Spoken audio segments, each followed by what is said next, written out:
going to do is I'm going to be silly and I'm going to start off with the right-hand side because I think that that's the easy bit. So I've got my 1 over tan theta times cos theta. Let's just get my pen back. My pen disappeared for a second. And what we need to do, and this is quite a good hint, is every time you see a tan, try to go to sine over cos. Are we happy with that? Yes, I'm with.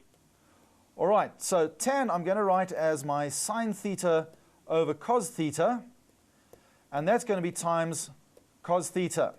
Now, can you tell me what's going to simplify on the right-hand side now? We are going, cos and cos are going to be cancelled. Right, the coses are going to disappear, and I'm going to be left with a 1 over sine theta. Fantastic. Yes. Now, yes. I think we've got sine, the right-hand side, as 1 over sine, as the simplest way we can go. So what we're going to do is we're going to go back, and we're going to write down this left-hand side. Are we ready with that? Yes. All right, so we got sine over 1 plus cos. Let's just go down screen. And starting off with the left-hand side, we got, whoops, I seem to have lost it, sine theta over 1 plus cos theta. So it's sine theta over 1 plus cos theta plus tan theta. Are we happy with that? Yes.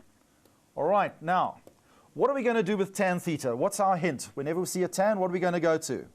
We're going to change it from sine over cos. Sine over cos, fantastic. All right, so we're going to go sine over cos. And now we've got two fractions. So what do you think we should do? I think we're going to take the LCD, lowest common denominator. All right, so we're going to get a lowest common denominator. Great start. So we've got cos theta into 1 plus cos theta. All right? Yes. Now if we multiply out on top, we'll have sine theta times cos theta. Yes. And our second little bit is going to be sine theta plus sine theta cos theta. Whoops, and I'm running off screen, so I'm just going to quickly bring that in over here. Woo! Sorry, I'm running away with my pen. There we go.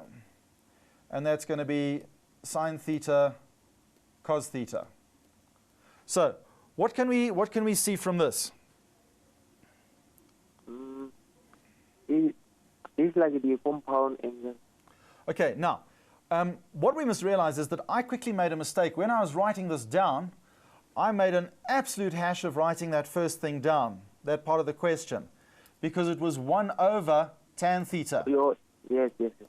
It was 1 over tan theta, and you told me so correctly that tan theta went to sine theta over cos theta.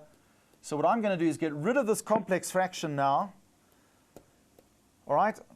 And now we can go to something that's a lot easier to handle, cos theta over sine theta. All right. Now, as you so correctly said, we need to have a common denominator. Yeah. All right, so we got sine theta into 1 plus cos theta as our denominator. We happy with that?